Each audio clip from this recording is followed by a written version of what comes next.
what are the primary motivations behind the recent rocket fire from Lebanon and Iran towards Israel? And how do you fit, or do they fit, in?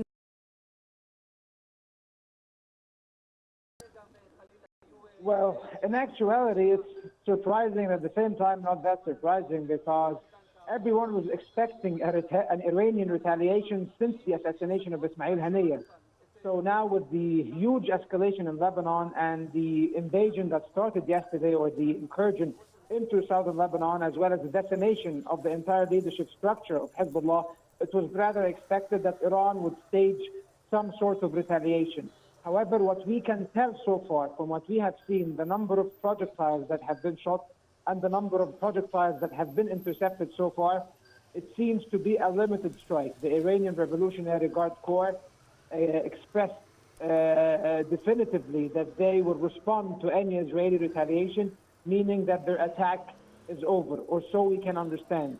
However, whether Israel will show any... But at the end of the day, Dr. Othman, sorry to interrupt you, 8 Israeli were killed in Yafa, which I think is... what do you think? The attack in Tel Aviv and the fatalities in it is not only linked to the rocket attack. There was a shooting inside Tel Aviv and people died in the Jaffa area of Tel Aviv. So it's not clear whether these fatalities are directly linked to the missile attacks. However, what I was saying, regardless of whether there are casualties or not, I think we can expect an Israeli response of some sort, because Israel has shown self-restraint. The previous time Iran launched missiles against Israel and drones in April, over 100 or 200 projectiles. It was even a larger attack, as far as we know, than this one. However, this time the situation is different. This time Israel is in a direct war with Hezbollah, and Lebanon is Iran's primary proxy force in the region. As well, we expect that the Iranians can even escalate further if the Israelis manage to retaliate. And let's not forget that the assassination of Hassan Nasrallah and the attack on Beirut also left a senior general in the Iranian Revolutionary Guard, the Al-Quds brigade of the or division of the Iranian Revolutionary Guard. He died in the assassination of Hassan Nasrallah in the southern suburbs of Beirut. So we can expect further escalation. To be honest, the Iranian attack came as a partial surprise of some sort, and analysts and experts thought, including myself, that Iran is bent on diffusing the tension, but Iran was not willing to play along with Israel in the escalation game. However, now Iran has escalated. Iran has launched a full-scale attack on Israel. Whether the impact of this attack is major or not, it will provoke an Israeli response of some sort. Sir, do you read this attack as positive? Of course not. No act of war is positive. This does not serve stability in the region or peace in the region. The entire world, including many regional powers, are struggling to reach a settlement and a ceasefire. So any further attacks or any further escalation by any of the parties does not serve these efforts. However, on the other hand, let's not forget that Israel is the aggressor. So the chain of escalation, the main responsibility lies within Israel. It lies on Israel, this escalation. What Iran has done as a response is a participation in this escalation, but the primary responsibility should be laid on Israel and Benjamin Netanyahu's government. Sir, how does the Israeli defense system respond to these threats, and what measures are in place to protect civilians in affected areas? The Israelis have one of the most sophisticated missile defense systems in the world.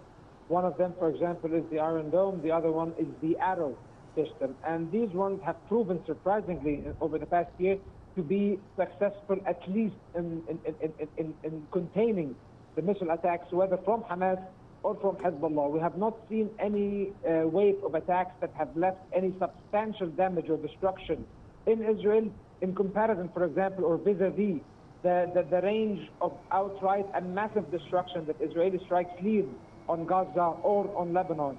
So we can say that these are the systems they have in place. In addition, of course, to the thousands of shelters all over the country where people can run to these shelters in order to take shelter from the missile fire in case any missile lands. And actually how these missile systems work, the missile defense systems work, is that they intercept the missiles that are targeting high-value targets or civilian areas. If the missile is going to land, for example, in a barren area or an empty land or outside the city, they actually let it land in order to save costs and save more missile defense system missiles, because these systems actually, and the munitions of these systems are very, very expensive. So, but the Israelis are not willing to spare any expenses in their own defense, and this is something that we have known about Israel since its inception as a country in the Middle East. So that's what the Israelis have in place, or that's what they think. But of course, these missile systems or these missile defense systems, they are not impregnable. They can be penetrated. And for example, the attack in Masdar Shams in the Golan Heights was a primary example of that one. A missile landed that was launched allegedly from Lebanon and killed over 12 people in late July. And it actually led to the chain of escalation that led to the war in Lebanon, starting with the assassination of Fuad Shukr, and then the pager attacks, and then the assassination of Ibrahim Aqil, and then the all-out war in Lebanon and the assassination of Hassan Nasrallah and most of the leadership of Hezbollah.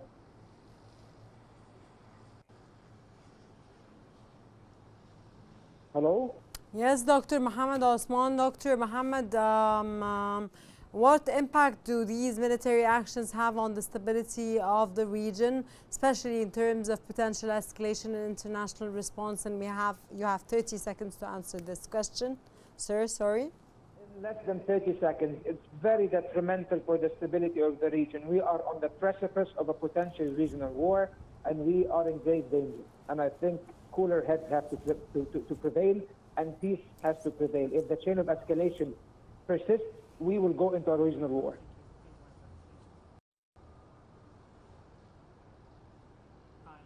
Sir, how do the current tensions and hostilities affect the everyday lives of civilians in both Israel and neighboring countries involved?